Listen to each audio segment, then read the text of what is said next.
ভালোবাসি না আমি আপনাকে। কেন আমার পেছনে পড়ে আছেন? আপনার পেছনে তো অনেক সুন্দরী সুন্দরী মেয়ে ঘুরে। ওদের থেকে কাউকে করে নিন না বিয়ে। আমাকে ছেড়ে দিন দয়া করে, প্লিজ। সামনের চেয়ারে বসা সুদর্শন ব্যক্তিটার কোনো ভাবান্তর হলো না উপরোক্ত কথাগুলো শুনে। খুব স্বাভাবিকভাবে নিজের বন্দুকটা টেবিল হতে হাতে নিয়ে উঠে দাঁড়িয়ে কোমরে গুজে উঠে এগিয়ে আসে সামনে দাঁড়ানো রমণীটার একদম নিকটে। এসে দাঁড়িয়ে শান্ত চোখ তাকিয়ে খুব ধীর কণ্ঠে বলে উঠল, কিন্তু জান, তোমার এই চোখ যে অন্য কথা বলছে।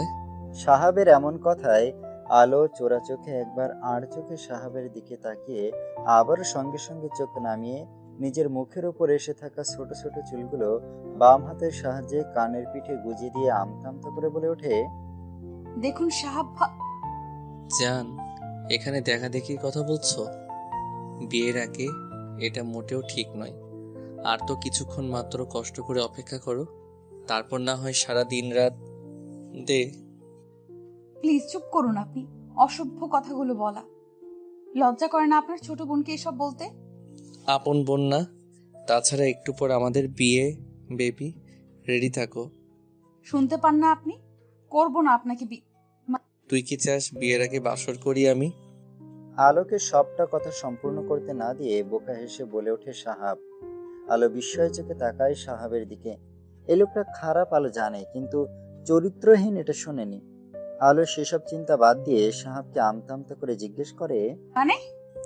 মানে তুমি চাইলে বিয়ে পরে হবে, কিন্তু বাসরটা না হয় চুপ করুন আপনি দয়া করে। তুমি তো জিজ্ঞেস করলে।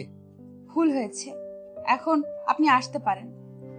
সন্ধ্যায় পার্লার থেকে মেয়ে আসবে, চুপচাপ রেডি হয়ে নিচে চলে এসো। সাহাব কথা শেষে রুম থেকে নিজের গম্ভীর মুখ করে বেরিয়ে যায়। আর আলো ধপ করে বিছানায় বসে পড়ে। মাথায় চুল খামছে ধরে বিড়বিড় করে বলতে লাগলো, মাফিয়া আপনি। করবো না আমি আপনাকে বিয়ে। দরকার পড়লে এই বাড়ি ঘর ছেড়ে অনেক দূরে চলে যাব। আমার বাবা এমন ছিল বলেই আমি আমার পরিবার হারিয়েছি, কিন্তু আর কিছু হারাতে চাই না। এতে যদি আমি স্বার্থপর হয়ে যাই তবে তাই হব।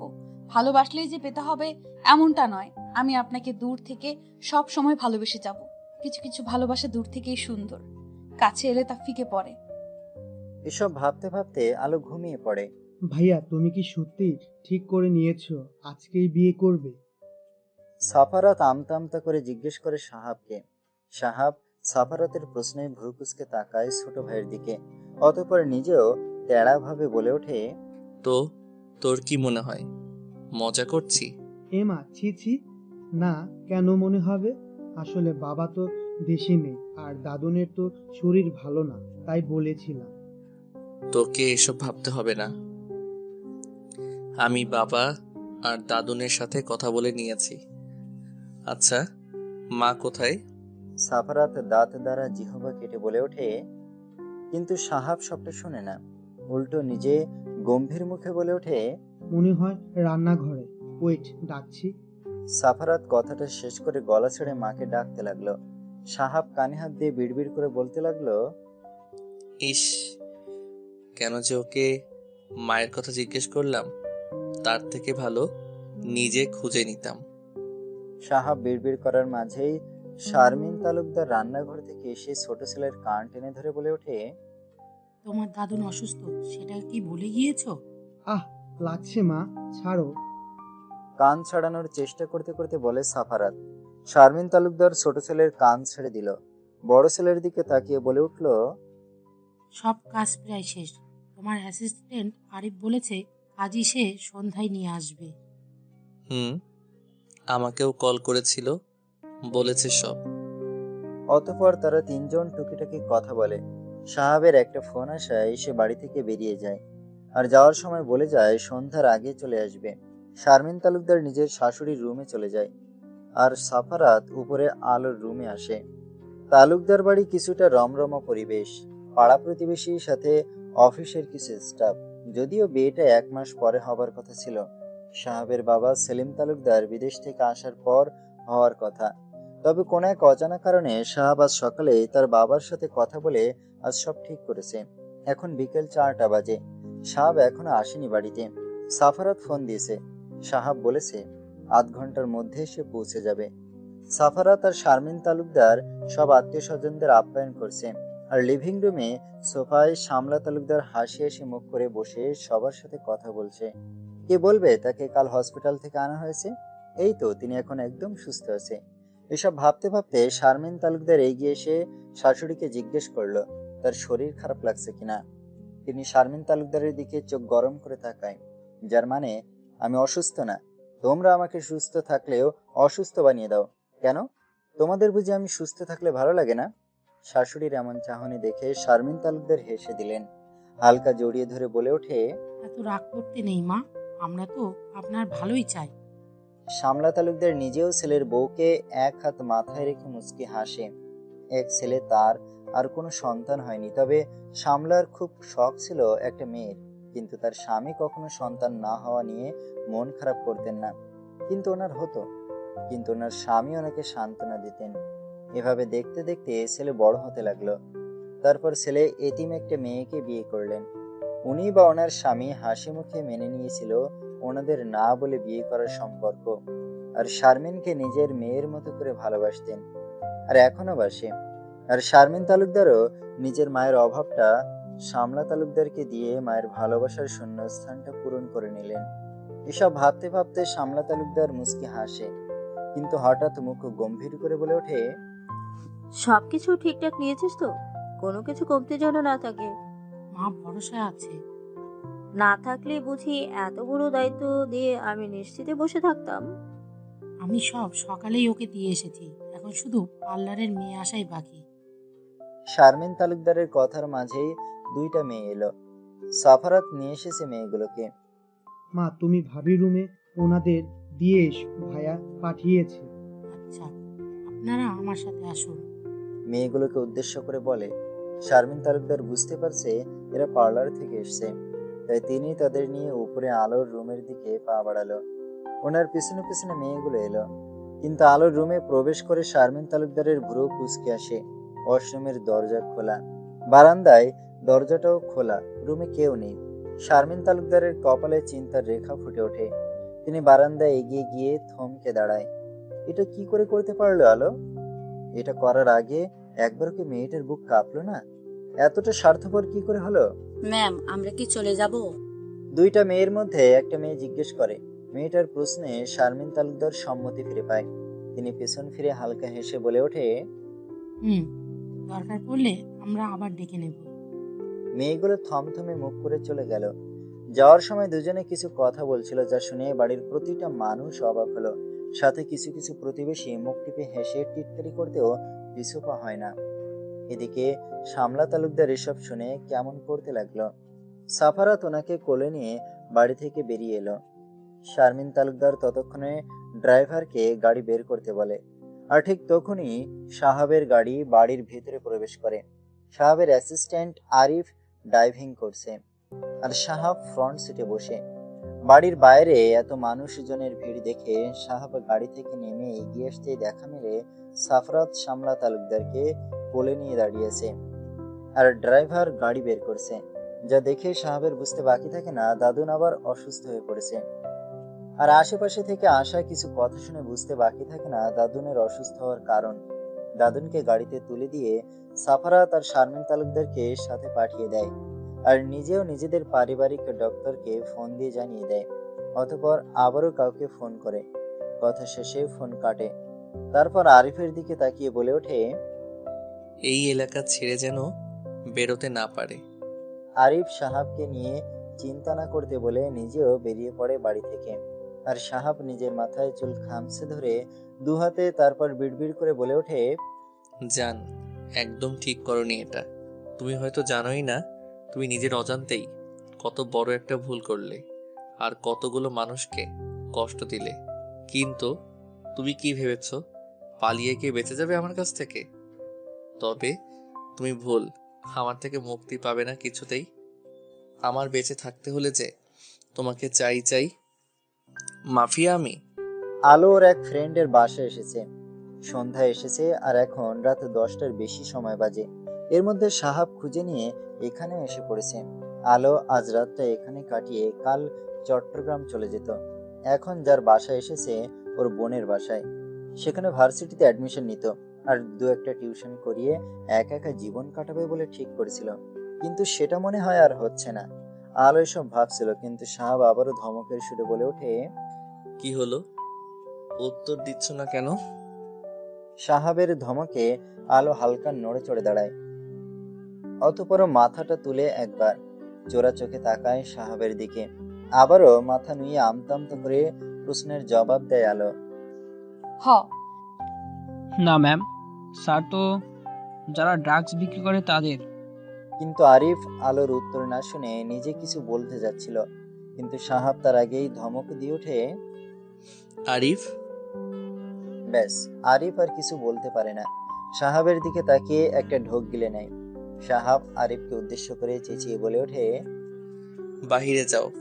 আরিফ মাথা হেলিয়ে জানায়। আচ্ছা স্যার। তারপর আরিফ রুম থেকে বেরিয়ে চলে গেল। সাহাব এবার আরো একটু এগিয়ে গেল আলোর দিকে। আলো নিচের দিকে তাকিয়েছে বিধায় সেটা ওর নজরে আসে না। ছেড়ে দেব সব, তবু পালিয়ে যাবে? আলো মাথা নিচু করেছিল, কিন্তু সাহাবের কথায় মাথা উঁচু করে বিস্ফোরিত নয়নে চাইলো সাহাবের দিকে। কি করুণ কণ্ঠ! এই লোকটা কি বলছে সব? সত্যি ভালো হয়ে যাবে? কিন্তু তার আগে প্রশ্ন হলো, আরিফ ভাই তখন কি বলতে চাচ্ছিল? আলোকে এভাবে চোখ বড় বড় করে তাকিয়ে থাকতে দেখে সাহাব আবারও বলে ওঠে। সত্যি বলছি, দাদুন অসুস্থ, প্লিজ রাজি হয়ে যাও। তারপর একটু থেমে আবারও বলতে লাগলো। আমরা দুই ভাই, দাদু ভাই দাদুন, মা বাবার সুন্দর একটা সুখী পরিবার। দাদুনের আর মায়ের আশা ছিল সাফারাত মেয়ে হবে, কিন্তু তাদের আশায় জল ঢেলে সাফারাত এলো। তবে সেটা নিয়ে কখনো কেউ মন খারাপ করতো না। তবে তাদের শাশুড়ি বউয়ের একটা মেয়ের শখ রয়ে যায়। এর মধ্যে দাদু ভাই আমাদের ছেড়ে চলে গেল। আমরা সবাই তখন শোকে ছিলাম। এভাবে চলছিল দিন। আমি তখন 9-এ পড়ি, সাফারাত 4র্থ শ্রেণী। একদিন অফিস থেকে আসার সময় বাবা তোমাকে নিয়ে এলো। তখন তোমার 7 বছর বয়স। বাবা বলেছিল তোমার বাবা রাজনীতি করত, আর কোনো এক জনসভায় গোলাগুলির কারণে অনেক লোক মারা গেল, তাদের মধ্যে তোমার বাবাও ছিল। আর সেই শোক সহ্য করতে না পেরে তোমার মাও মারা যায়। আর তোমার মা আমাদের অফিসে কাজ করতো বিধায় বাবা তখন তোমাদের বাসায় যায়। কিন্তু তোমাদের কোনো কাছের মানুষ ছিল না তখন, কারণ তোমার মা বাবা পালিয়ে বিয়ে করেছিল। তাই তাদের নাকি কারোর পরিবার থেকে কেউ মেনে নেয়নি। বাবা সেদিন পাড়া প্রতিবেশী থেকে এসব শুনে বুঝতে পেরেছিল তোমার এই শহরে আপন বলতে কেউ নেই যার কাছে তোমায় রেখে আসবে। তাই তিনি তোমায় সাথে করে আমাদের বাড়ি নিয়ে এলো। মা আর দাদি সে কি খুশি হয়েছিল তুমি আসাতে, যেন দাদু ভাইয়ের শোকটা কাটিয়ে দাদুন আর মা কিছুটা স্বাভাবিক হলো। তোমায় দুজনে খুব যত্ন করতো, ভালোবাসতো। আল্লাহ তাদের আশা পূরণ করেছিল কিনা তাই। এসব দেখে আমার হিংসে হতো, কারণ মা সাফারাত আর আমাকে যেন কম ভালোবাসতো এমন মনে হতো আমার। কিন্তু আসলে তেমনটা না। আমাদের আগে যেমন ভালোবাসতো তেমনই ছিল, কিন্তু তোমায় বেশি ভালোবাসতো বলে আমাদের এমন মনে হতো। আমি দাদুনকে একদিন রাগ করে বলেছিলাম যাতে তোমায় এতিমখানায় রেখে আসে। সেদিন দাদুন হেসে বলেছিল তুমি বড় হলে নাকি তোমাকে আমার বউ বানাবে, তাই যাতে আর হিংসা করতে না পারি। সাহাব কথাটা শেষ করে সেন্টার টেবিল থেকে পানির গ্লাসটা নিয়ে পানিটা এক নিঃশ্বাসে শেষ করে। আলো মন দিয়ে সাহাবের প্রতিটা কথা শুনেছে। চোখে থেকে জল গড়িয়ে পড়ছিল বোধহয়, তাই গালে দাগ বসেছে। কিন্তু সাহাবের লাস্ট কথাগুলো শুনে কেমন ভুরু কুঁচকে আসে। সাহাবে গ্লাসটা আবার যথাস্থানে রেখে ফোঁস করে শ্বাস ফেলে আবারও বলতে লাগলো। তারপর থেকে অদ্ভুত এক কারণে তোমাকে আমারও আর হিংসা হতো না। সবসময় কেমন কেমন একটা ফিলিংস হতো। এইভাবে দিন পেরিয়ে মাস, মাস শেষ বছর, এইভাবে সময় কাটতে লাগলো। আমি সাফারাত তোমাকে ভালোবাসতে লাগলাম, কিন্তু সাফারাত বোন হিসেবে ভালোবাসলেও আমি সেটা পারিনি। স্কুল, কলেজ, ভার্সিটিতে কম মেয়ে ঘুরেনি আমার পেছনে। সবগুলো বড়লোক বাবার সুন্দরী মেয়ে ছিল, কিন্তু আমার কেন জানি একটাকেও ভালো লাগতো না। সব সময় তোমার কথা ভাবতাম, কিন্তু তুমি তো আমার অনেক ছোট, আর সবাই আমাদের ভাই বোন জানে। যদি কেউ বুঝতে না পারে আমি ভাই হয়ে যদিও আপন নই তবুও কখনো কারোর সাথে শেয়ার করিনি। মনের ভিতর চেপে রেখে দিয়েছিলাম নিজের মনের অনুভূতিগুলো, ভালোবাসা। দেখতে দেখতে আমার পড়ালেখা শেষ, বাবার সাথে নিজেদের ব্যবসায় যোগ দিলাম। আর এইভাবে কেটে গেল কয়েক বছর। তুমিও ইন্টার পরীক্ষা দিলে, আর হঠাৎ দাদুন অসুস্থ হয়ে পড়ল। আর সেদিন দাদুন 12 বছর আগের কথাটা আবারও বলে উঠল, আর এটা ওনার শেষ ইচ্ছে বলে জানালো। আমিও স্তব্ধ হয়ে গিয়েছিলাম, সাথে কি পরিমাণ খুশি হয়েছে আমি নিজেও জানি না। বাবা আর মায়ের সাথে কথা হলো এই বিষয়ে। বাবা মা দুজনে এক পায়ে রাজি, কিন্তু বাবার অফিসিয়াল কাজে দেশের বাইরে যেতে হবে, তাই বিয়ের ডেটটা 1 মাস পরে দেয়া হলো। দাদুনকে বলেছিলাম তোমার সাথে একবার কথা বলে নিতে এই ব্যাপারে, কিন্তু দাদুন না করলো। তবু আমি নিজে থেকে তোমার সাথে কথা বললাম, কিন্তু তুমি রাজি না, কারণ আমি মাফিয়া। কিন্তু অদ্ভুত ব্যাপার হলো, তুমি এটা ভুল শুনছো, তাই বিয়েতে রাজি হলে না। যদিও নিজেও আমাকে ভালোবাসো আর বিয়ের কথা চলছে এটাও তুমি জানতে। আর এখন সবটা তোমার উপর নির্ভর করছে তুমি কি চাও, কিন্তু উত্তরটা যেন পজিটিভ আসে। কথাগুলো শেষ করে সাহাব আলোকে নিয়ে ওর ফ্রেন্ডের কাছ থেকে বিদায় নিয়ে ফ্ল্যাটের থেকে বেরিয়ে আসে। আরিফে বসে আছে ড্রাইভিং সিটে। সাহাব আলোকে নিয়ে পিছনে উঠে বসতেই আরিফ গাড়ি স্টার্ট করে। দাদুন, আলো কেবিনের দরজায় দাঁড়িয়ে ডাকে সামলাকে। তিনি চোখ বন্ধ করে শুয়েছে, কিন্তু আলোর কণ্ঠ শুনে চোখ খুলে তাকায়। খুব স্বাভাবিকভাবে হাত দিয়ে ইশারা করে কাছে আসতে বলে। শারমিন তালুকদার বসেছিল শাশুড়ির হাত ধরে। তিনি উঠে দাঁড়ালো। আলো এগিয়ে এলো, জাপটে জড়িয়ে ধরে সামলাকে ফুপিয়ে কেঁদে উঠল। কান্না ভেজা কণ্ঠে বলে উঠল, সরি দাদুন, আমি বুঝতে পারিনি। I'm so sorry. Shamla Talukdar আলোর মাথায় হাত বুলিয়ে মুচকি হেসে বলে ওঠে। ইটস ওকে দাদুন। আলো ওনাকে ছেড়ে দিয়ে ওনার গালে একটা টুপ করে চুমু খেয়ে নিল। এটা কেবিনের বাইরে থেকে কেউ দেখে হিংসায় জ্বলে উঠল। আলো শামলা তালুকদারকে ছেড়ে সাহাবের মাকে জড়িয়ে ধরে বলতে লাগলো, সরি মামুনি, আমি তোমাদের সবাইকে অনেক কষ্ট দিয়ে ফেলেছি। আর এর বিনিময়ে আমরা তোমায় শাস্তি দিব না, কিন্তু একজন দিলে আমরা কিছুই করতে পারবো না। তুই এটা কেন করেছিস জানি না, আর জানতেও চাই না, কিন্তু ভবিষ্যতে আর এমন কিছু করিস না মা। শারমিন তালুকদারের কথায় আলো ওনাকে জড়িয়ে ধরে থাকা অবস্থায় বলে ওঠে, তোমায় ছুঁয়ে কথা দিলাম, আর কখনো এমন করব না, আর তোমাদেরও কষ্ট পেতে দেব না। শুধু তোমরা দোয়া করো। আপনি তখন কি বলতে চাইছিলেন আরিফ ভাই? যদি সত্যি আমাকে বোন মনে করেন, তবে আশা করি সত্যিটা বলবেন। আরিফ ওর নিজের বউয়ের সাথে ফোনে কথা বলছিল হসপিটালের করিডোরে দাঁড়িয়ে, কিন্তু পিছন থেকে আলোর কণ্ঠ শুনে ফোন কেটে প্যান্টের পকেটে রেখে দিয়ে পিছনে ফিরে খুব স্বাভাবিকভাবে বলে, বলুন কি জানতে চান? আপনি তখন কি বলতে চাইছিলেন? আপনার স্যার যারা ড্রাগস বিক্রি করে তার কি বলুন না প্লিজ। আলো বেশ উত্তেজিত হয়ে প্রশ্ন করে। আরিফ চারদিকে একবার চোখ বুলিয়ে নেয়, তারপর আস্তে আস্তে করে বলতে শুরু করে, স্যার আজ অনেক বছর ধরে এই কাজটা করে আসছে। যারা ড্রাগস আর নারী পাচার করে তাদের কাজ সফল হতে দেয় না।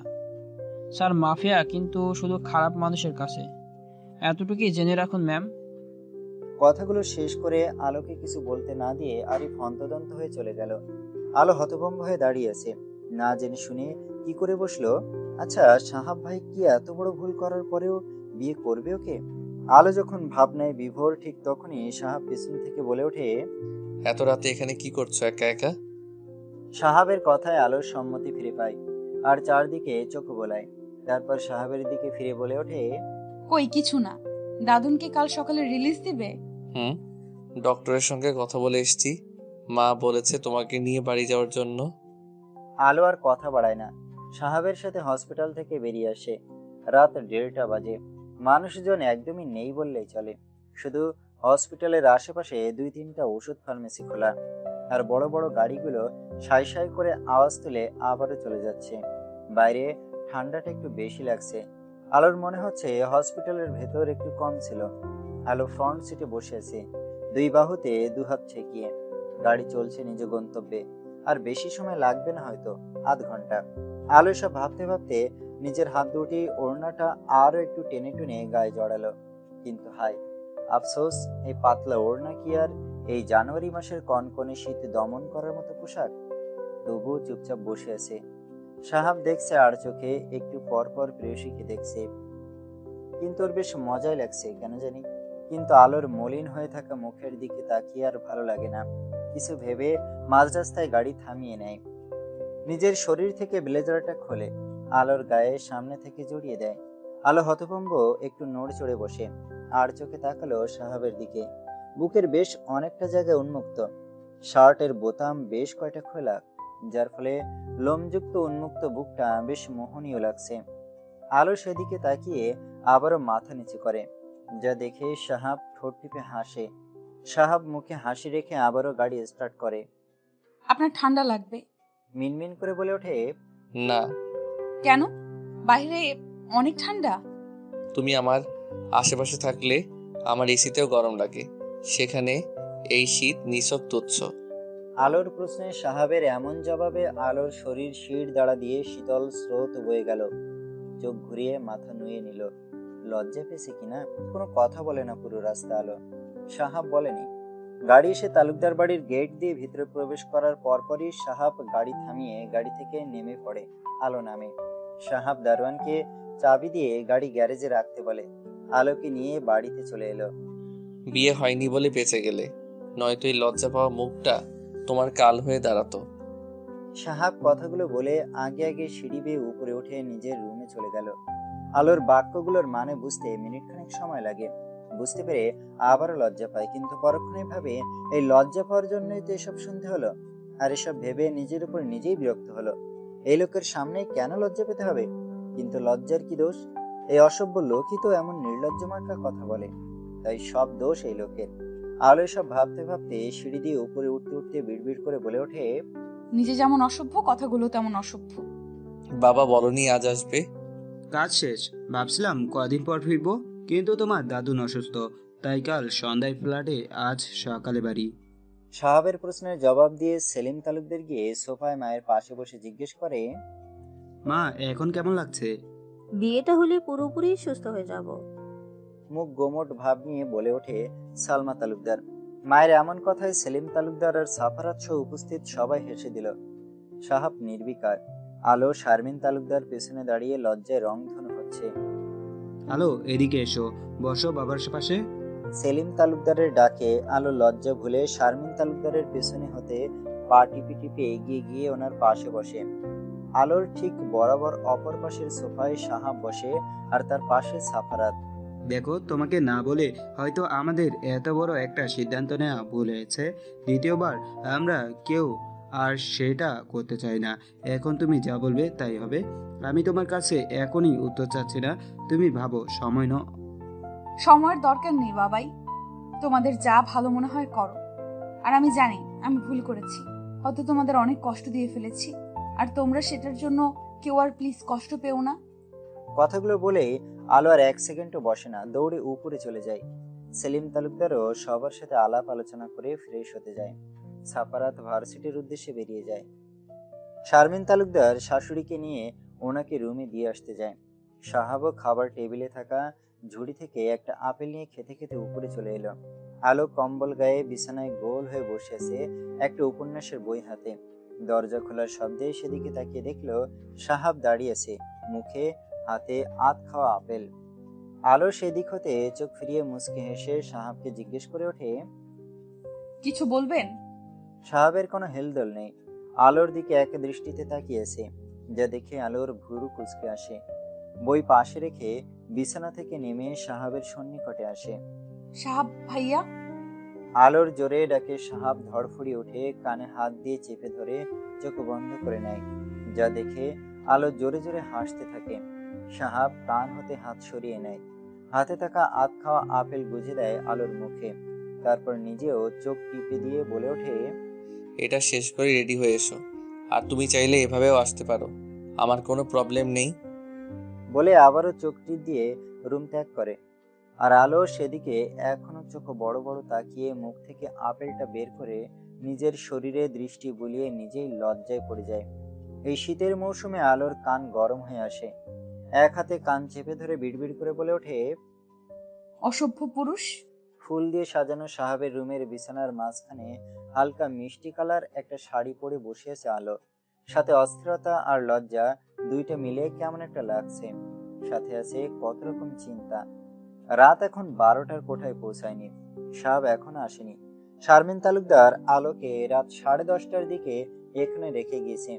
সাহাব সেই সন্ধ্যায় বেরিয়েছে। খাবার টেবিলেও ছিল না। এটা নতুন নয়, তবুও আজ তো ওদের বিয়ের প্রথম রাত। একসাথে খাবার তো অন্তত খাওয়া যেত। আর বাড়ি আসা আজ দেরি নয়, সব সময়ই 12টা 1টা, কোনোদিন তো রাত 3টায়ও আসে। আলো এসব ভাবতে ভাবতে কখন যে ঘুমিয়ে পড়েছে। সাহেব রুমে এসে দেখলো তার বউ ঘুমিয়ে আছে। বিয়ের সাজ ছেড়েছে অনেক আগেই। সে বিকেলে দেখছিল একবার। আলো বাঁকা হয়ে শুয়ে আছে। সাহেব রুমে ড্রেস চেঞ্জ করে, একটা 3/4 প্যান্ট পরে, তার উপরে নাইটি পরে নেয়। রাত তখন 1:30টা সুই সুই করছে।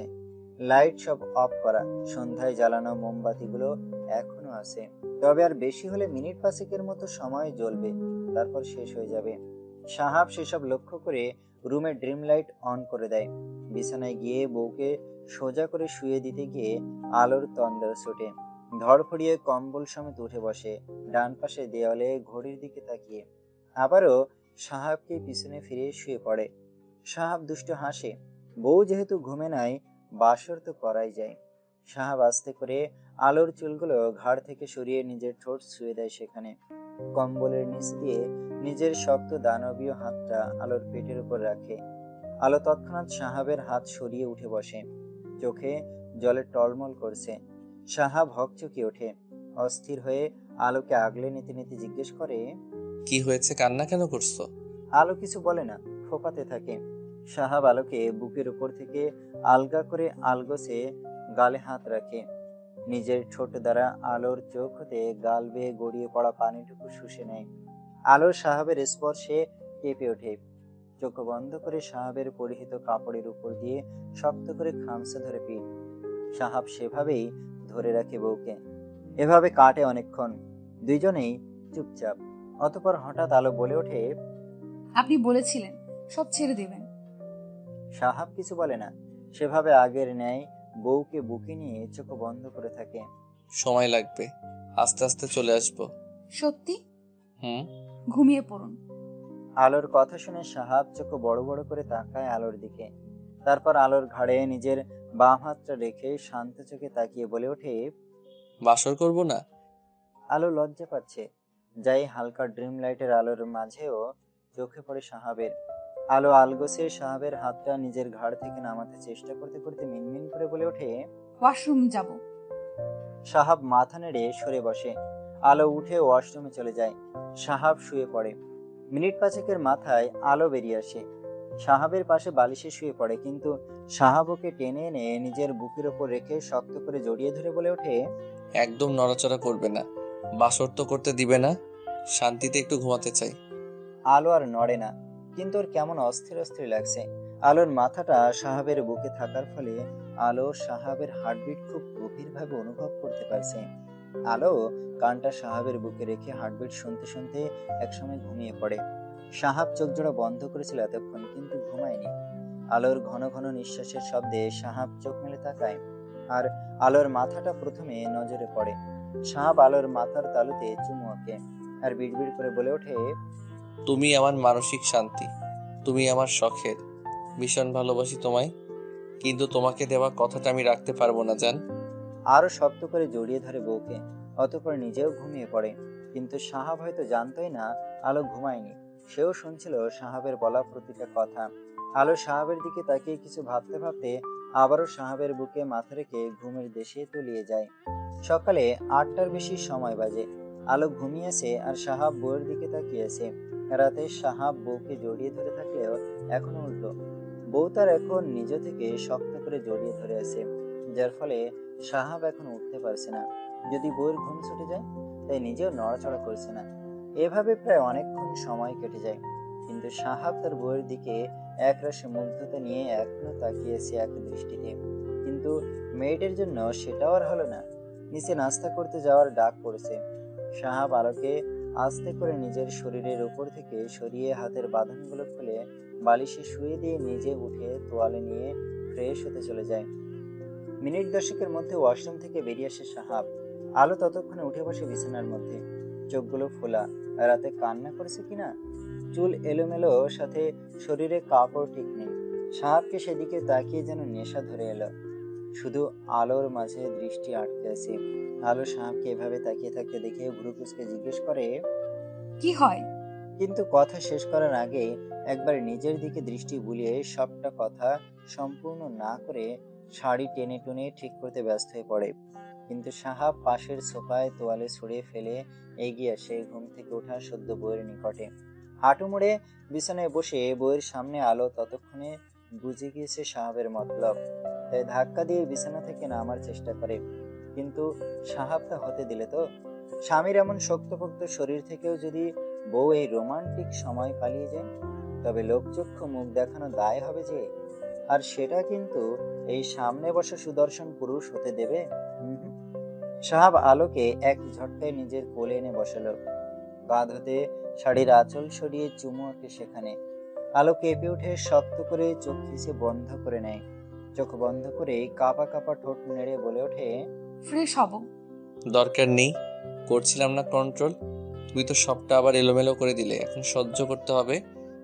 নেশাতুর কণ্ঠে কথাগুলো বলেই সাহাব আলোর মাথাটা ঘুরিয়ে নিজের অধর জোড়া দিয়ে আলোর অধর চেপে ধরে ভালোবাসার পরশ দিয়ে থাকে। সাথে নিজের হাত জোড়াতো অবাধ্য স্পর্শ করেই যাচ্ছে আলোর সারা শরীরে।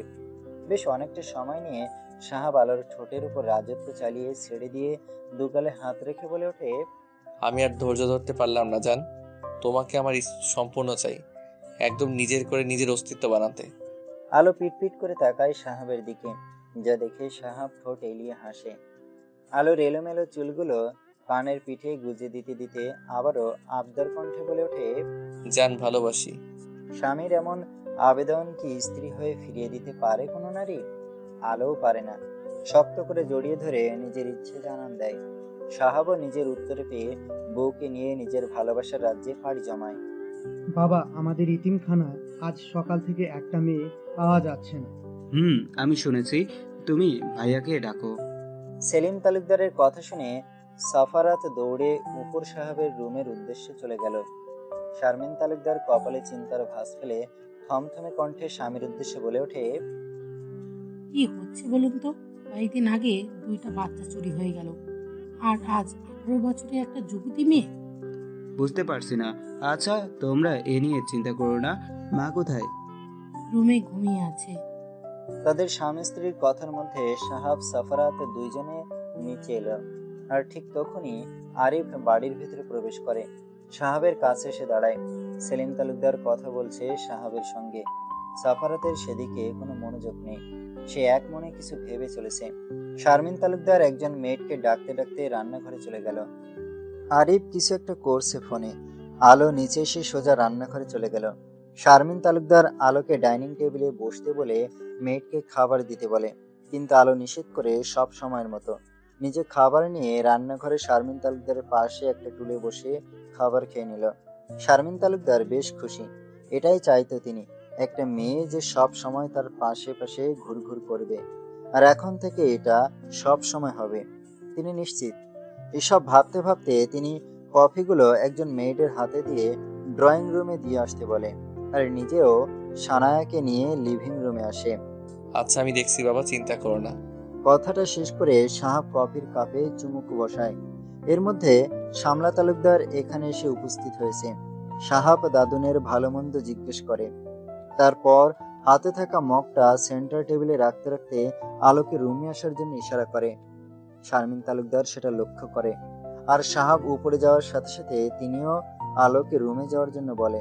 আলো মুচকি হেসে ওনাকে জড়িয়ে ধরে রুমে চলে আসে। সাহাব রুমে নেই। আলো ব্যালকনিতে গিয়ে দাঁড়ায়। এখন বেলা 11টার মতো বাজে। এখনো সূর্যের দেখা নেই। চারদিকে কুয়াশা আচ্ছন্ন। আলো গায়ে থাকা চাদরটা আরো একটু শক্ত করে পেঁচিয়ে নেওয়ার জন্য এটা দুদিকে ছড়িয়ে নিল, কিন্তু সেটা আর পেঁচানো হয় না। ঠান্ডা দুটি হাত পেছন থেকে চাদর সহ আগলে নিল আলোকে। আলো কেঁপে উঠল। চোখ বন্ধ করে অনুভব করতে পারল এটা তার ব্যক্তিগত পুরুষটা। তাই মুচকি হেসে নিজেও ঘাড় হেলিয়ে দেয় স্বামীর শক্ত চওড়া বুকে। ততক্ষণে সাহাবের হাত শরীরে থাকা শাড়ি ভেদ করে নিজের দানবীয় হাতের বিচরণ চালায় বইয়ের উন্মুক্ত পেটে। আরো একটু শক্ত করে চেপে ধরে বুকের সাথে। বেরোতে হবে, কখন ফিরবো জানি না। কথাটা লম্বা লম্বা শ্বাস টেনে বলে সাহাব। অতঃপর বউকে পাশের দোলনার সাথে চেপে ধরে নিজের ওষ্ঠে বউয়ের ওষ্ঠ এক করে দেয়। লম্বা গাঢ় একটা চুম্বন করে বউকে। বেশ অনেকটা সময় নিয়ে ছেড়ে দিয়ে কপালে কপাল ঠেকিয়ে ঘন ঘন নিঃশ্বাস নেয় দুজনে। সাহাব শান্ত হয়ে ধীর কণ্ঠে বলে ওঠে, ভালোবাসি বউ, রাতে ফিরে আসবো, অপেক্ষা করবে? করব। আলো ফটাফট উত্তর দেয়। বাসর রাতে ঘুমিয়ে পড়েছিল, এতে আলোর খারাপ লেগেছিল। আর আজ বিয়ের 1 মাসেরও বেশি সময় হয়ে এলো। রোজ রাতে আলো সাহাবের জন্য অপেক্ষা করতে করতে ঘুমিয়ে পড়ে। তাই আজ সাহাবকে আগে আগে জানিয়ে দিল। সাহাব বউয়ের এমন উত্তর পেয়ে হাসে। খুব কমই এমন হাসি হাসে এই ব্যক্তি। সব সময় তো শয়তানি হাসি, নয়তো ঠোঁট কামড়ে এমন সুন্দর আর প্রশান্তিময় হাসি আলো সাহাবের মুখে কমই দেখেছে। দুইজনেই দুজনের ভাবনায় বিভোর। আর ঠিক তখনই আরিফ রুমের দরজায় নক করে। সাহাবকে যেতে হবে, তাদের যে অনেক বড় একটা কাজ আছে আজ রাতে। সাহাব আরো একবার বউয়ের ঠোঁটে হালকা করে নিজের ঠোঁট ছুঁয়ে দেয়, আর তারপর কপালে চুমু খেয়ে সাবধানে থাকতে বলে রুম থেকে বেরিয়ে এলো। পিছন পিছন আলো নিচে নেমে আসে। সেলিম তালুকদারও লিভিং রুমে বসে।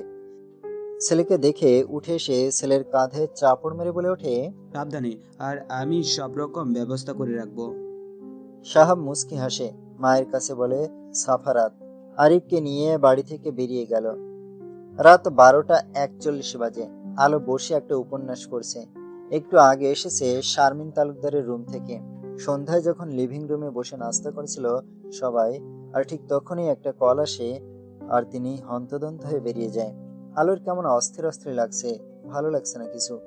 আলো বইটা পাশে রেখে রুম থেকে বেরিয়ে যায়। একটা রং চা খাওয়া দরকার, নয়তো রোজকার ন্যায় আজও আবারও ঘুমিয়ে পড়তে পারে। আলো সব ভাবতে ভাবতে নিচে এসে রান্নাঘরে চলে আসে।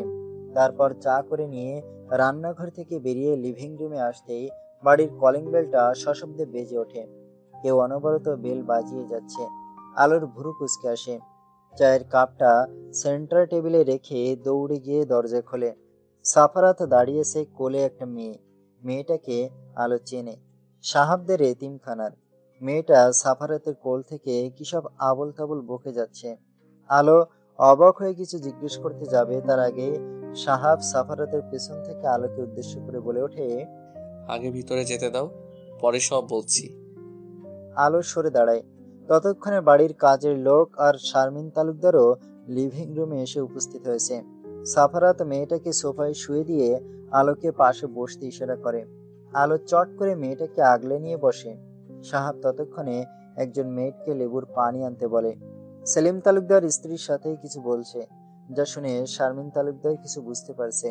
এখানে অবস্থানরত আরেকজন মেয়েটকে গেস্ট রুমটা খুলে দিতে বলে। মিনিট 3-এর মাথায় মেয়েটি লেবু পানি গ্লাস হাতে এগিয়ে আসে আর সেটা আলোর কাছে দেয়। তখনও মেয়েটা কি সব বিড়বিড় করেই যাচ্ছে।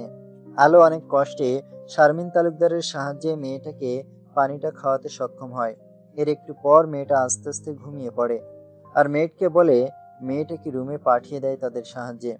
ততক্ষণে সাহাব রুমে চলে গিয়েছে ফ্রেশ হতে। সাফারাতও চলে যায়। শারমিন তালুকদার আলোকে সাহাবের জন্য খাবার দিয়ে আলোকে রুমে পাঠিয়ে দেয়। আলো আস্তে আস্তে রুমে চলে আসে। পানির শব্দ হচ্ছে ওয়াশরুম থেকে। আলো রুমে এসে খাবারটা সেন্টার টেবিলে রেখে দরজাটা লক করে। আলমারি খোলে, সাহাবের রাতের পোশাক নামিয়ে রেখে সোফায়। অতঃপর বিছানায় পা উঠিয়ে কম্বল মুড়ি দিয়ে বসে। সাহাব মিনিট 10-এর মাথায় বেরিয়ে আসে। পরনে শুধু একটা 3/4 প্যান্ট। তোয়ালে দিয়ে চুল মুছতে মুছতে সোফায় তোয়ালে রেখে আলোর দিকে একবার তাকায়। সোফায় রাখা রাতের পোশাক পরে নেয় সোফা হতে। আলো বিছানা ছেড়ে উঠে গিয়ে খাবার থালা হাতে নিয়ে সাহাবকে খাইয়ে দেয়। মেয়েটাকে ড্রাগস দেওয়া হয়েছে। আজ রাতে এদের পাচার করা হতো। ওরা মোট 17টা মেয়ে, এর মধ্যে রাইসাও ছিল। এইটুকু বলেই থামে সাহাব।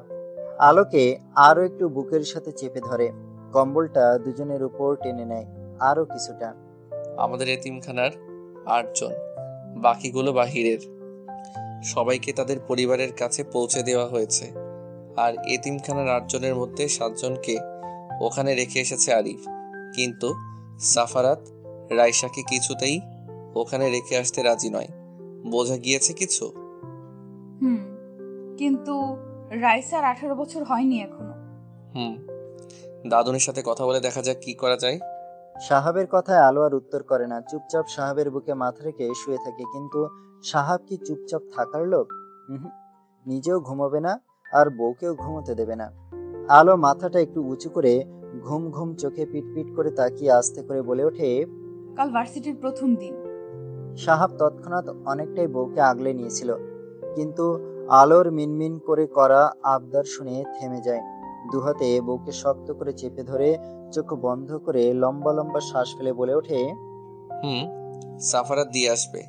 আমার একটা কাজ আছে, তবে আমি নিতে যাব। আলো ঘুম ঘুম কণ্ঠে আচ্ছা বলে।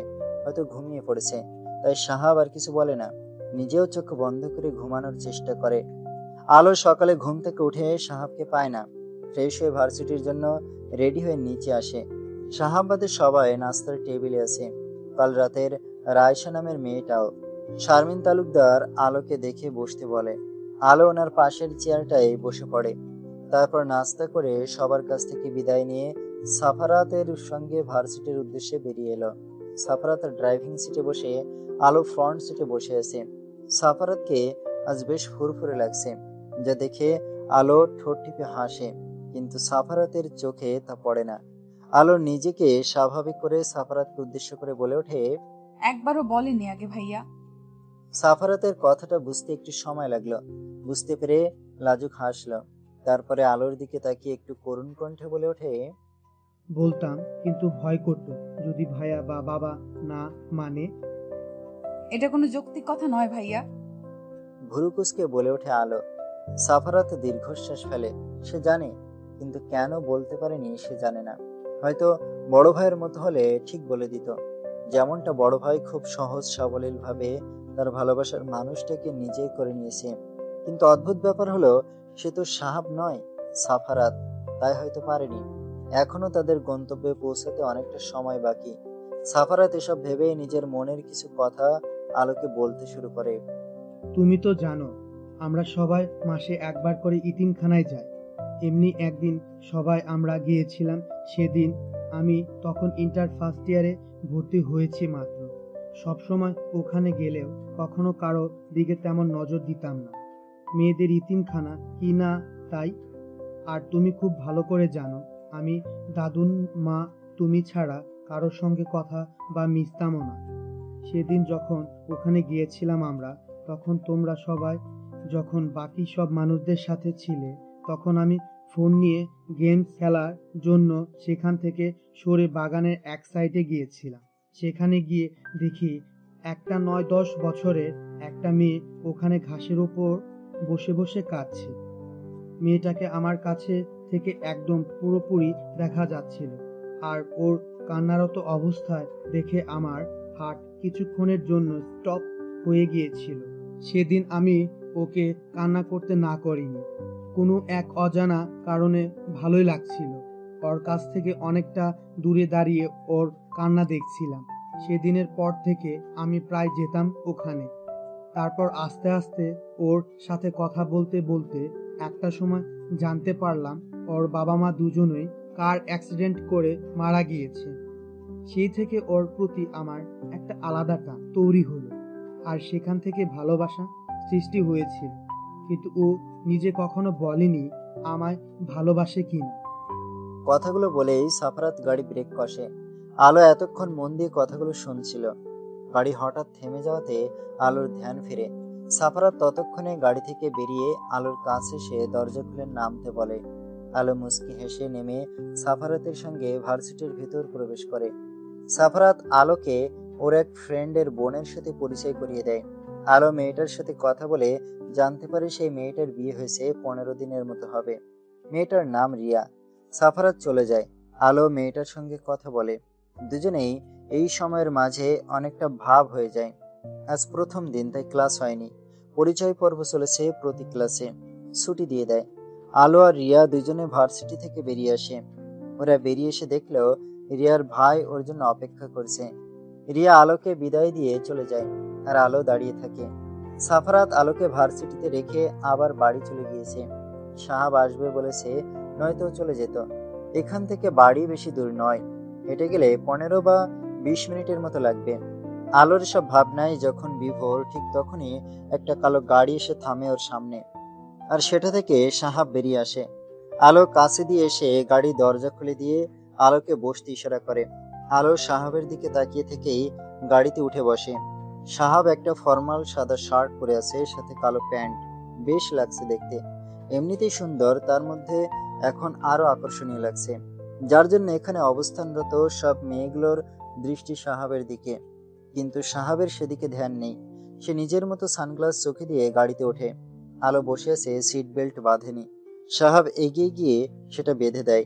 বইয়ের কপালে সে পড়ে থাকা ছোট ছোট চুলগুলো কানের পিঠে গুঁজে দিয়ে কপালে একটা চুমু খেয়ে সরে আসে। আলো হঠাৎ বলে ওঠে, কষ্ট হচ্ছে, দরকার ছিল না, আমি যেতে পারতাম। সাহাবকে বেশ ক্লান্ত দেখাচ্ছে, কিন্তু বইয়ের এমন কথায় ভুরু কুঁচকে আসে। নিজে উল্টো জিজ্ঞেস করে, বলেছি। আলো কিছু বলে না, শুধু দুদিকে মাথা নাড়ে, যার অর্থ না। সাহাবও গাড়ি স্টার্ট দেয়। কাল আমরা সবগুলো মেয়ে বাঁচাতে পেরেছি, আর কিছু নারী পাচারকারী দলের লোক ধরা পড়েছে। তবে যারা মেইন শয়তান, তাদের নাগাল আমরা পাইনি, কিন্তু তাদের বিরুদ্ধে তদন্ত চলছে। খুব শিগগির তারাও ধরা পড়ে যাবে, পুলিশ বলেছে। আর যতদিন তাদের ধরতে না পারছে, ততদিনে আমাদের একটু সাবধানে থাকতে হবে, কারণ এবার এটা সবাই জেনে গিয়েছে। এর পেছনে অবদানটা আমার, তাই শত্রুপক্ষে আমার ফ্যামিলির উপর নজরটা বেশি হবে, বুঝতে পেরেছো? হুম। সাহাবের কথা শুনে আলো ছোট করে জবাব দেয়, কিন্তু ও কিছু একটা ভেবে চলেছে। কি হয়েছে তোমার? আজ 1 মাসেরও বেশি দিন ধরে এমন কেন করছো? আলো রুমে এসেছিল মাত্র। রুমে আসার সঙ্গে সঙ্গে সাহাব ওকে টেনে এনে বিছানায় ফেলে দিয়ে নিজের দুহাত দ্বারা আলোর হাত বিছানায় চেপে ধরে দাঁত কটমট করে উপরোক্ত কথাগুলো হিসিয়ে বলে ওঠে। আলো হঠাৎ এমন আকস্মিক ঘটনায় ভয়ে চোখ কিছু বন্ধ করে নেয়, কিন্তু সাহাবের এমন রাগী কণ্ঠ শুনে আস্তে আস্তে চোখ খোলে। খুব স্বাভাবিকভাবে নিজেও উল্টো সাহাবকে প্রশ্ন করে। কি করেছি? সাহাব এবার আরো রেগে গেল। আগের চেয়ে দ্বিগুণ শক্ত করে চেপে ধরে আলোর হাত। আলো ব্যথা পায়, চোখে কোঠরায় পানি জমে চোখ চিকচিক করে ওঠে, হালকা আর্তনাদ করে ওঠে। সাহাব আলোর অবস্থা দেখে তড়িঘড়ি করে হাত ছেড়ে দেয়। আলোর উপর থেকে উঠে সাইডে বসে, নিজের হাত দিয়ে চুল খামছে ধরে। বিড়বিড় করে কিছু বলে, কিন্তু আলোর কানে তা আসে না। সে ফুপিয়ে কেঁদে দিয়েছে। আলো নিজেও শোয়া থেকে উঠে বসে, গায়ের ওড়নাটা ভালো করে জড়িয়ে নেয়, চোখ দিয়ে গড়িয়ে পড়া পানি মুছে নেয়। বিছানা থেকে নেমে গিয়ে ব্যালকনির দিকে চলে যায়। সাহাবও আলোর পিছন পিছন এসে আলোর পাশে দাঁড়ায়। রাত 10টার মতো বাজে হয়তো। আজ সাহাব তাড়াতাড়ি বাসায় ফিরেছে, কারণ একটাই, আর সেটা হলো বউ তার আজ অনেকদিন ধরে তার সাথে ঠিক করে কথা বলে না। রাতে তার জন্য অপেক্ষা করে না, ঘুমিয়ে পড়ে। সকালে সাহাব ঘুম থেকে ওঠার আগে সাফারতের সঙ্গে ভার্সিটিতে চলে যায়। সাহাব এসব প্রথম প্রথম স্বাভাবিকভাবে নিলেও পরে বুঝতে পারে বউ তার উপর কোনো কারণে অভিমান করে আছে। কিন্তু অভিমান ভাঙানোর মতো সময় সাহাব পায়নি। নারী পাচারকারী দলের লোকগুলো ধরা পড়েছে, এ নিয়ে অনেক দৌড়াদৌড়ি করতে হয়েছে। সেই সাথে নিজেদের কোম্পানির অনেকগুলো ডিল ছিল, সেগুলো করতে হয়েছে। সব মিলে সময় করে উঠতে পারেনি। সাহাবের ভাবনার মাঝেই আলো শান্ত চোখে সামনে অন্ধকারের দিকে তাকিয়ে বলে ওঠে, বাবা মায়ের ভালোবাসা পাইনি। বাবা রাজনীতি করত, মা চাকরি। তারা আমাকে সময় দিতে পারতো না। কাজের লোকের কাছেই আমার ছোটবেলা কাটে, কিন্তু কখনো সেটা নিয়ে ভাবিনি। কিন্তু যখন কিন্ডারগার্টেনে ভর্তি হলাম, তখন স্কুলে যখন সবার মা নয়তো বাবা তাদের স্কুল নিয়ে আসতো, তখন আমাকে বাড়ির কাজের লোক দিয়ে আসতো, নিয়ে আসতো। এইভাবেই চলছিল দিন। মন খারাপ হতো, কিন্তু বাবা বা মায়ের কাছে কখনো তা নিয়ে বায়না করিনি। তবে মনে মনে তাদের প্রতি অনেক অভিমান জন্মায়। আর যখন 7 বছর বয়সে বাবা মা দুজনেই আমাকে একা করে সে অভিমানের পাল্লাটা আরো ভারী করে। দুজন আমাকে ছেড়ে অনেক দূরে চলে গেল, যেখান থেকে চাইলেও কেউ ফিরে আসতে পারে না, আর না কেউ ফিরিয়ে আনতে পারে। আর ঠিক তক্ষুনি বাবাই এলো আর আমাকে একটা সুন্দর পরিবার দিল। এখানে এসে এত এত ভালোবাসা পেয়েছি, হয়তো তা কোনোদিন শোধ করতে পারবো না। আস্তে আস্তে বড় হলাম, আপনি, সারাফাত ভাই, সবাই ভালোবাসা পেয়ে আমি আমার অতীত ভুলে গেলাম। আর যখন 16 বছর, তখন বুঝতে পারলাম আমি কাউকে ভালোবাসি, কিন্তু সেই চাওয়া আমার জন্য নিষিদ্ধ। কিন্তু মন সে শুনলে তো, মন যে বড় বেহায়া, যে আমাকে পরিবার দিল তার বড় ছেলেকেই আমার মনের অজান্তেই জায়গা দিয়ে ফেলেছিলাম। লোকে জানলে কি বলবে? ছি, ভাইকে কি করে কেউ ভালোবাসতে পারে? লোক চক্ষু মুখ দেখানো দায় হবে যে। এসব ভেবে সব সময় তার কাছ থেকে দূরে দূরে থাকতাম। এভাবেই চলছিল দিন। কিন্তু আমার মনে সব সময় সে রাজত্ব করত, আর আমার জীবনেও তার রাজত্ব বেশি ছিল। আমি বুঝতে পারতাম না সে কি আমায় বোন মনে করে এমন করে, নাকি অন্য কারণ।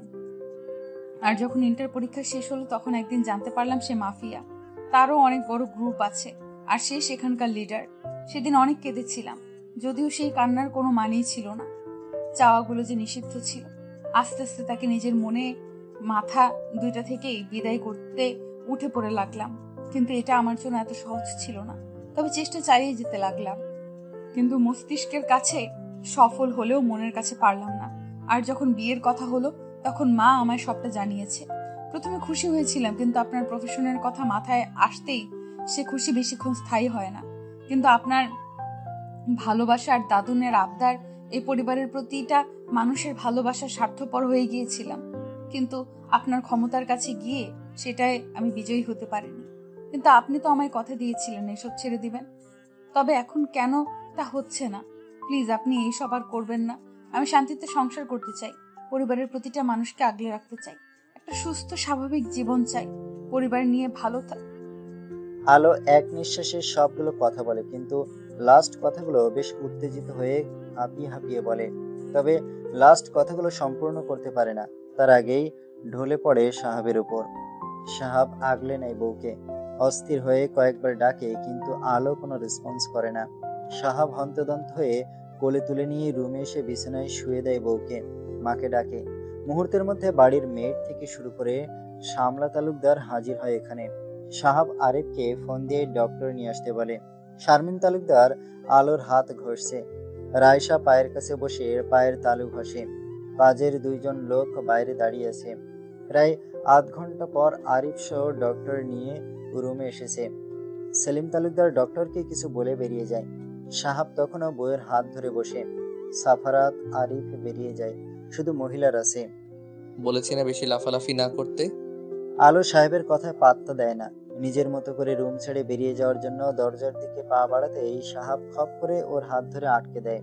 হাতে থাকা প্যাকেটগুলো পাশে দরজার কাছে থাকা টেবিলে সেগুলো রেখে দিয়ে ঝট করে কোলে তুলে নেয় বউকে।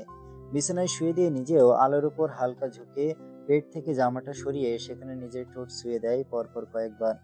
আলো কেঁপে কেঁপে ওঠে, কিন্তু চুপচাপ বেডশিট খামচে ধরে চোখ বন্ধ করে রাখে। সাহাব নিজের মতো করে কতক্ষণ নিজের অস্তিত্বের সাথে বক বক করে। হ্যাঁ, সেদিন ডক্টর বলেছে আলোর 6 সপ্তাহ চলে। আলো খুশি হয়েছে কিনা দেখে বোঝার উপায় নেই, তবে সাহাব ভীষণ খুশি। এটা তার কেয়ার যত্ন দ্বিগুণ হয়েছে বউয়ের প্রতি। সবাই যখন চলে গিয়েছিল সে রাতে, আলো আর ঘুম থেকে ওঠেনি, কিন্তু সাহাব সে রাতে আর ঘুমায়নি। সারা রাত বউয়ের পাশে বসে কাটিয়ে দিয়েছে। আলো সকালে উঠে দেখেছিল সাহাব তার পাশে বসে, আর রাতের সব ঘটনা রায়শা থেকে বলেছিল। আলোর ভাবনার মাঝেই সাহাব আলোর উপর থেকে উঠে বসে শার্টের উপর পরিহিত ব্লেজারটা খুলতে খুলতে আলোকে বলে ওঠে, চুপচাপ খাবারগুলো ফিনিশ করো। আর একটা কথা, আজ সবাইকে বিদায় করে দিয়েছি। কথাটা বলেই সাহাব তোয়ালে নিয়ে ওয়াশরুমে চলে যায়। আলো হতভম্ব হয়ে সেদিকে তাকিয়ে থাকে। কি বলে গেল সাহাব? এটাও সম্ভব? এটা কি সত্যি? আপনি সত্যি বলছেন? সাহাব মাত্র ফ্রেশ হয়ে বেরিয়েছে। তোয়ালেটা ব্যালকনিতে দিয়ে রুমে আসার সাথে সাথে আলো সাহাবের গলা জড়িয়ে ধরে কথাটা বলে ওঠে, হুম, যারা যারা আমার দলে কাজ করতো সবাইকে চাকরির ব্যবস্থা করে দিয়েছি। সাহাব একটু চুপ থেকে আলোর কপালে চুমু খেয়ে আবারও বলে ওঠে, ভালোবাসি বউ, ভীষণ ভালোবাসি। আমরাও ভালোবাসি, ভীষণ ভালোবাসি আপনাকে। সাহাব জড়িয়ে ধরে আলোকে। এভাবে থেকেই বউকে নিয়ে বিছানায় গিয়ে শুয়ে পড়ে। সাহাব দুজনের গায়ে কম্বল টেনে নেয় ভালো করে। ঠান্ডা দরকার ছিল না, আমি মেড দিয়ে আনিয়ে নিতাম। রায়শার হাত থেকে কফির মগটা নিতে নিতে কথাগুলো বলে ওঠে সাফারাত। কেন, কফি ভালো হয়নি? আবার করে আনবো? আমি বলেছি ভালো হয়নি। এত ঠান্ডা, তার মধ্যে রাত বাজে 11টা। আমার ভালো লাগছে, আপনার লাগছে না? না, রুমে যাও। এত ঠান্ডার মাঝে এখানে থাকা লাগবে না। আপনি যাবেন না? চলো। তারপর দুজন লিভিং রুম থেকে যার যার রুমে চলে গেল। তোমার ফাইনাল এক্সাম? সেলিম তালুকদার খাবার টেবিলে বসতে বসতে সাফারাতকে জিজ্ঞেস করে, সামনের মাসের 13 তারিখ। আচ্ছা। কেউ আর কোনো কথা বলে না। সাহাব এখনো নিচে আসেনি, সবাই নাস্তা করতে বসে গেছে। আলো শারমিন তালুকদারের পাশে বসে চুপচাপ খাবার খেয়ে যাচ্ছে। না খেয়েও উপায় নেই, খাবার নিয়ে সবাই বেশ সচেতন। অবশ্য এখন তো আর একজন নয় যে খেলে খাবে, না খেলে নেই। এখন তো আরো একটা প্রাণ তার মধ্যে বেড়ে উঠছে। কষ্ট করে হলেও খেতে হবে। কিন্তু সমস্যা হলো, আলো খেতে চায় কিন্তু সে খেতে পারে না। এই যে কেমন গা গুলিয়ে আসছে একটু পর পর, কিন্তু তাও সে দাঁতে দাঁত চেপে খাবারটা শেষ করার চেষ্টা করছে। তবে শেষ রক্ষা আর হয় না। চেয়ার ছেড়ে দৌড়ে রান্নাঘরে চলে যায় আলো। আর ঠিক তখনই সাহাব নিচে আসে, হাতে ব্লেজার ঝুলানো। কিন্তু বউকে হন্তদন্ত হয়ে রান্নাঘরে যেতে দেখে সেও হাতে থাকা ব্লেজার সোফায় ছুঁড়ে ফেলে বউয়ের পিছন পিছন রান্নাঘরে চলে যায়। আলো এভাবে উঠে যাওয়াতে সবাই অস্থির হয়ে পড়ে। শারমিন তালুকদার আর রায়শা যাওয়ার জন্য উঠে দাঁড়িয়ে সাহাবকে দেখে কেউ আর যায় না, যে যার জায়গায় বসে পড়ে। শামলা তালুকদার মুচকি হাসে, ছেলে আছে, নয়তো কোনো কথা মুখ ফসকে বলেই ফেলতে হয়তো। আলো মুখ চেপে ধরে রান্নাঘরে গিয়ে গড়গড় শব্দ করে পেটের ভেতর থেকে সব ফেলে দিল। কাজের লোকগুলো রান্নাঘরে ছিল, তারা তড়িঘড়ি করে আলোর দিকে আসতে নেয়। কিন্তু সাহাবকে রান্নাঘরে প্রবেশ করতে দেখে সবাই চুপচাপ স্থান ত্যাগ করে।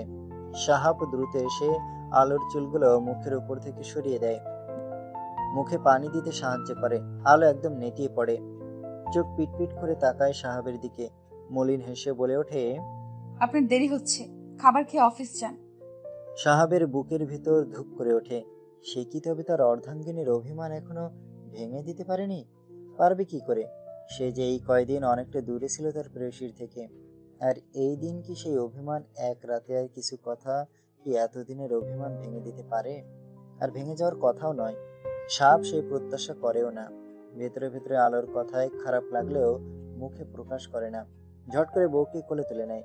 আলো কিছু বলে না, চুপচাপ স্বামীর গলা জড়িয়ে ধরে। কিন্তু এখন লজ্জা পেলে নিজেরই ক্ষতি। হেঁটে রুমে যাওয়ার মতো শক্তি বা সাহসও করতে পারছে না।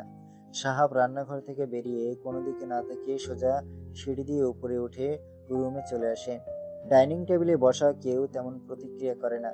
আর সেলিম তালুকদার অনেক আগেই অফিস চলে গিয়েছে, তাই লজ্জা পাওয়ার মতো সেখানে কেউ নেই। সাহাব আলোকে বিছানায় শুয়ে দিয়ে কম্বল দিয়ে ঢেকে দেয়। নিজে অফিসের জন্য রেডি হয়েছিল, সে ড্রেস চেঞ্জ করে ট্রাউজার পরে শীতের ড্রেস পরে আসে ওয়াশরুম থেকে। আলো তখনও চোখ বন্ধ করে শুয়েছিল, কিন্তু ও ঠিক সব বুঝতে পারছিল সাহাব অফিস যাবে না। আলোর ভাবনার মাঝেই সাহাব ফোনে আরিফকে জানিয়ে দেয় সে আজ অফিস যাচ্ছে না।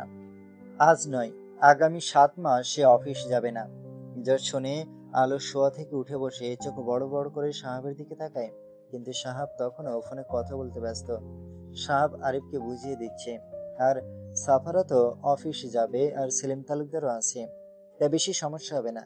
আরিফ ও সাহাবের সব কথা মন দিয়ে শোনে। সাহাব কথা বলে কল কেটে পিছনে ফিরে দেখে আলো ওর দিকে অবাক নয়নে তাকিয়েছে। সাহাব পাত্তা দেয় না, রুম থেকে বেরিয়ে যায়। আলো তখনও সেভাবেই বসে থাকে। সাহাব বেশ অনেকক্ষণ পর ফিরে আসে, হাতে খাবার থালা। সেগুলো নিয়ে বিছানায় আলোর পাশে বসে আলোর মুখের সামনে খাবার তুলে দেয়। কিন্তু আলো মুখ ফিরে নেয়, বিরক্ত মুখ করে জিজ্ঞেস করে, আপনি অফিস কেন যাবেন না? আমার ইচ্ছে। খুব স্বাভাবিকভাবে উত্তর দেয়। আলো এবার ভুরু কুঁচকে তাকায় সাহাবের দিকে। সাহাব নিজের বাম হাত দিয়ে আলোর মুখ চেপে ধরে ওর মুখে খাবার পুরে দেয়। আলো আর কিছু বলে না, খাবার খেতে থাকে। কিন্তু 2-3 বার নেওয়ার পর আবার গা গুলিয়ে আসে। সাহাব তাড়াতাড়ি করে উঠে গিয়ে চট করে ড্রয়ার খোলে, সেখান থেকে একটা তেঁতুল আচার আনে, আর সেটা আলোকে খেতে দেয়। নিজে খাবার খায়, আবার ফাঁকে ফাঁকে আলোর মুখেও দেয়। আলো তৃপ্তি নিয়ে খায়। কেমন সুখ সুখ অনুভব হয় আলোর। আর ভাবে অভিমান তবে কাজে দিল, ভেবেই মুচকি হাসে। মা, আমার মনে হয় ওদের বিয়েটা দিয়ে দিলেই ভালো হয়। তাছাড়া একটা মেয়ে, অবিবাহিত লোকজন, পাড়া প্রতিবেশী মানুষ নানা কথা বলে চলেছে কয়েকদিন ধরে। শারমিন তালুকদারের কথা শুনে শামলা তালুকদার কিছুটা ভাবনায় পড়ে যায়। আচ্ছা, রাতে এটা নিয়ে কথা বলবো। শারমিন তালুকদার আর কিছু বলে না, শাশুড়ির ঘর ছেড়ে বেরিয়ে যায়। রাতে সবাই খাবার খেয়ে লিভিং রুমে বসে কথা বলে সাফারাত আর রায়শার বিয়ের সব ঠিকঠাক করে নেয়। সাফারাতের ফাইনাল এক্সামও শেষ হয়ে যাবে, আর একটা বিষয় বাকি। তাই ঠিক হলো এক্সামের পরপরই বিয়েটা হবে। আর রায়শারও অ্যাডমিশন টেস্ট শেষ হয়ে যাবে ততদিনে। আলোর এখন পেটটা একটু উঁচু হয়েছে, 5 মাস চলে কিনা। বাড়ির সবাই অনেককে যত্ন করে। সাহাব তো বইয়ের কাছে কাছে থাকে সব সময়, কখন কি লাগে সব খেয়াল রাখে। যদিও আলোর এখন আর ততটা বমি টমি হয় না, কিন্তু খাবার খেতে পারে না। সাহাব আলোকে কিছু করতে দেয় না, সব নিজেই করে। ওরা 15 দিন পর পর চেক আপ করে আসে। এই মাসেও গিয়েছে। ডক্টর টেস্ট করার পর কি বেবি হবে বলতে চেয়েছে, কিন্তু সাহাব শোনেনি। তার কথা একটাই, আল্লাহ যা দেয় তাতেই খুশি। আল্লাহ এসব ভাবতে ভাবতে পাশে বসে ল্যাপটপে কাজ করতে থাকা সাহাবের দিকে তাকালো। সাহাব এক মনে কাজ করছিল, কিন্তু বউকে এভাবে তাকিয়ে থাকতে দেখে ইশারা করে জিজ্ঞেস করে, কি হয়েছে? আলো মাথা নেড়ে জানায়, কিছু না। তারপর একটা হাত পেটে রেখে সোফা থেকে ওঠার চেষ্টা করে। সাহাব ততক্ষণে ল্যাপটপ পাশে রেখে বউকে এসে উঠে বসতে সাহায্য করে। উঠতে পারতাম, কাজ করেন আপনি। সাহাবের গালে এক হাত রেখে বলে ওঠে আলো। সাহাব আলোর হাত টেনে এনে ঠোঁট ছুঁয়ে দেয় হাতের তালুতে। তারপর আলোর মুখের উপর পড়ে থাকা ছোট ছোট চুলগুলো কানের পিঠে গুজে দিয়ে কপালে চুমু খেয়ে বলে ওঠে, আগে আমার অংশ অস্তিত্ব, তারপর বাকি সব। ভালোবাসি বউ, কিছু হলে যে মরে যাব। সাহাবের মুখে মরে যাবে কথাটা শুনে আলোর বুকের ভেতর ধক করে ওঠে। কিছু হবে না আমার, না আপনার, না আপনার অস্তিত্বের। আল্লাহ আছে না, ভরসা রাখুন। সাহাব শোনে কিন্তু কিছু বলে না। সে তো এক দৃষ্টিতে বউয়ের ঠোঁটের দিকে তাকিয়েছে। অনেক দিন হয় আদর করি না, একটু করি, বেশি না, জাস্ট একটু জান। সাহাব আলোর ঠোঁটে নিজের হাতের তর্জনী আঙ্গুল দিয়ে স্লাইড করতে করতে নেশালো কণ্ঠে কথাগুলো বলে ওঠে। আলো সাহাবের স্পর্শে সারা শরীর কেঁপে উঠল। মুখ দিয়ে কোনো বাক্য বের করতে পারে না। কাতর হয় সাহাবের হাতের এলোমেলো স্পর্শে। শক্ত করে জড়িয়ে ধরে নিঃশ্বাস নিতে থাকে জোরে জোরে। সাহাবও আগলে নেয় বউকে। দুইটা ভালোবাসার মানুষ একে অপরের সাথে আরো একটা সুন্দর রাত কাটে। একদম নড়াচড়া করবে না জান, আমি নিচে গিয়ে মাকে রুমে পাঠাচ্ছি। কথাটা বলে সাহাব আলোর কপালে ঠোঁট ছুঁয়ে দিল। আলো মুস্কি হাসে, বিনিময়ে সাহাবও হাসে, কিন্তু কেন জানি ওর অস্থির অস্থির লাগছে ভিতরটা। সাহাব বেরিয়ে যায় কক্ষ হতে। আলো চোখ বন্ধ করে বালিশে হেলান দিয়ে শুয়ে থাকে। শরীরটা কয়দিন ধরে ভালো যাচ্ছে না, 9 মাস চলে। খাবার ঠিকঠাক মতো খেতে পারে না, বমি আসে। অরুচি তো আছেই। আজ সন্ধ্যায় সাফারাত রায়সার বিয়ে। বাড়ির মানুষ সবাই ব্যস্ত। আলোর পেটে চিনচিন ব্যথা করছে, তাই রায়সার রুমে আর থাকেনি, বেরিয়ে এসেছে সেখান থেকে। যদি উল্টে পাল্টে কিছু হয় তবে মেয়েটার আনন্দটা নষ্ট হবে। যদিও এতে কারোর হাত নেই, সব আল্লাহর ইচ্ছে। তবুও আলো চায় না ওর জন্য এত সুন্দর একটা দিন নষ্ট করতে। এই দিনটা সব মেয়ে ছেলের জন্য একটা আনন্দ, স্বপ্ন পূরণের দিন, আর সেখানে তাদের ভালোবাসার বিয়ে। এসব ভেবেই আলো আস্তে আস্তে হেঁটে রুমে চলে আসে। আর সাহাব তখন আলোকে রুম থেকে খুঁজে বের হচ্ছিল। দরজায় এসে আলোকে পেয়ে ধরে নিয়ে এসে শুতে সাহায্য করে আলোকে। আলোর ভাবনার মাঝেই পেটে প্রচুর পরিমাণ ব্যথা অনুভব করলো। বেডশিট খামছে ধরে আলো, চোখ দিয়ে পানি পড়ছে। আলো ব্যথার সহ্য করতে না পেরে অনেক কষ্টে ডেকে ওঠে, সাহাব। আর সাহাব তখনই ফলের থালা হাতে রুমে এসেছিল। আলোর এমন করুণ কণ্ঠে নিজের নাম শুনে সেটা সেন্টার টেবিলে রেখে দৌড়ে আলোর কাছে সে অস্থির হয়ে বলতে লাগলো, কিছু হবে না, একটু ধৈর্য ধরো। কথাগুলো বলতে বলতে সাহাব আলোকে কোলে তুলে তাড়াতাড়ি নিচে চলে আসে। ততক্ষণে বাড়ির সবাই এসে পড়েছে। আরিফ গিয়ে গাড়ি বের করে, আর বাড়িতে থাকা প্রতিটা ব্যক্তি দোয়া করতে থাকে যেন মা সন্তান দুজনেই সুস্থ থাকে। আলো, তাড়াতাড়ি এসো, আরাফ কাঁদছে। কেন এখন আমাকে কেন ডাকছেন? আপনাদের তো আমাকে প্রয়োজন হয় না। কথাটা বলতে বলতে আলো রুমে প্রবেশ করে। কোলে 6 কি 7 মাসের একটা মেয়ে বাবু। রুমে ঢুকতেই মেয়ে বাবুটা সাহাবের কোলে থাকা আরবের দিকে তাকিয়ে খিলখিল করে হেসে ওঠে, সাথে সাহাবও হাসে। আলো ভুরুকুসকে নিজের ছেলের দিকে তাকিয়ে গম্ভীর কণ্ঠে বলে ওঠে, তোমার সোয়েটার কোথায়? আরব বাবার দিকে অসহায় ফেস করে তাকায়। সাহাব জোড়া চোখে একবার বউয়ের দিকে তাকায় তো একবার ছেলের দিকে। আমতা আমতা করে বলে ওঠে, চকলেট মেখে ফেলেছে ড্রেসে। তুমি খাইয়ে দিলে তো এমন হয় না। মা, বাবা মিথ্যা বলছে। আরাফ, তুমি তোমার দাদুর কাছে যাও। কোথাও যাবে না, ওয়াশরুম যাও। কথাটা বলতে বলতে আলো নিজের কোলে থাকা রাফাকে সাহাবের কোলে দিয়ে আরাবকে নিয়ে ওয়াশরুমে চলে গেল। আলোর আর সাহাবের ছেলে আরাব 4 বছর চলে। রাফা সাফারাত আর রায়সার মেয়ে 6 মাস চলে। দেখতে দেখতে 4টি বছর কেটে গেছে। আলো অনার্স শেষ করেছে। রায়েশা এখন পড়ালেখা করে এবার অনার্স ফাইনাল ইয়ারে। আজ পরীক্ষা আছে, তাই রায়শাকে বাড়িতে রেখে গিয়েছে। সাফারাত অফিসে গিয়েছে। বাড়িতে সাহাব কোন এক অজানা কারণে রয়ে গিয়েছে। দুপুরে খাবার খেয়ে আলো বাচ্চাদের নিয়ে ঘুমিয়েছে। এখন 5টা বাজে। সাহাব দুপুরে একবার রুমে এসেছে, তারপর বেরিয়েছে। আর রুমে আসেনি নাকি? ভুরু কুঁচকে ভাবে আলো। হয়তো আসেনি। আরাফার মাও কি ভার্সিটি থেকে আসেনি? একবারও এলো না যে। আলো আর বেশি কিছু ভাবে না, ওয়াশরুমে চলে যায়। নিজে ফ্রেশ হয়ে এসে বাচ্চাদের ডেকে তুলবে ভেবে ওয়াশরুমে চলে যায়। মিনিট 5 পরে আলো বেরিয়ে আসে। তারপর বাচ্চাদের ডেকে তুলে ফ্রেশ করিয়ে এনে গরম কাপড় পরিয়ে নিচে যাওয়ার জন্য অগ্রসর হয়। পুরো বাড়ি অন্ধকার, এমন তো কখনো হয় না। একটু পর আজান দেবে, আর বাড়ির মেয়েটকেও লাইট দেয়নি এখন। আলো রাফাকে শক্ত করে বুকের সাথে চেপে ধরে। আরাবকে নিয়ে আবসা আবসা আলোর মধ্যে সিঁড়ি দিয়ে নিচে নামে। নিচে আসার সঙ্গে সঙ্গে পুরো বাড়ি আলোকিত হয়ে ওঠে, আর বাড়ির প্রতিটা সদস্য একসাথে বিবাহবার্ষিকী উইশ করে। আলো অবাক হয়ে চারদিকে দেখতে লাগলো। আরাব রাফা দুজনেই হাসছে। আরাব হাততালি দিচ্ছে লাফিয়ে লাফিয়ে, আর রাফা কোল থেকে খিলখিল করে হাসছে ভাইয়ের কাণ্ড দেখে। সারা বাড়ি লাইটিং করা, ফুল বেলুন দিয়ে সাজানো, আর মাঝখানে সেন্টার টেবিলে সুন্দর একটা কেক রাখা। সবাই একসাথে দাঁড়িয়ে আছে। সাফারাত এসে আরাবকে কোলে তুলে নেয়, আর সাহাব এগিয়ে এসে আলোর কাছ থেকে রাফাকে নিজের কোলে নিয়ে ডান হাতটা আলোর দিকে এগিয়ে দিয়ে বলে ওঠে, হ্যাপি অ্যানিভার্সারি। বিনিময়ে আলো মুচকি হেসে সাহাবের হাতটার উপর নিজের ডান হাত রাখে। সাহাব শক্ত করে সেই তুলতুলে ছোট হাতটা নিজের শক্ত হাতের মাঝে বন্দি করে এগিয়ে যায় কেক কাটার কাছে। রাত 9টার দিকে সবাই খাওয়া দাওয়া শেষ করে নেয়, আর অফিসের কিছু কলিগ আর সাহাব, সাফারাতের কয়েকজন ফ্রেন্ড এসেছিল, সবাই চলে যায়। শামলা তালুকদারকে অনেক আগেই খাবার খাইয়ে ওষুধ খাইয়ে দিয়েছে রায়শা। তিনি অনেকটাই নরম হয়ে গিয়েছে, হয়তো ওনার সময় ফুরিয়ে আসছে। শারমিন তালুকদার আর সেলিম তালুকদারও খাওয়া দাওয়া শেষ করে রুমে চলে গিয়েছে। এখন ডাইনিং টেবিলে শুধু সাহাবরাই রয়েছে। আরাব আর রাফাকে রুমে দিয়ে এসেছে। দুই ভাই বোন খেলছে, তাই চিন্তার কোনো কারণ নেই। সবাই খাবার খেয়ে উঠে সাফারাতের রুমে চলে আসে, কিন্তু রুমে এসে কাউকে আর দেখতে পায় না। রায়শা দৌড়ে শাশুড়ির রুমে গিয়ে দেখলো তারা বাচ্চাদের সাথে খেলছে। রাফার খাবার তো মায়ের কাছে, তাই রাফাকে রায়শা নিয়ে চলে যায়। কিন্তু আরাব বায়না ধরেছে সে আজ দাদা দাদির কাছে ঘুমোবে, তাই অগত্যা আরাবকে ছাড়াই আলো রুমে ফিরে আসে। আর এসেই আলো অবাক, পুরো রুম অন্ধকার, আর ফুলের গন্ধে সারা রুমে জুড়ে মৌ মৌ করছে।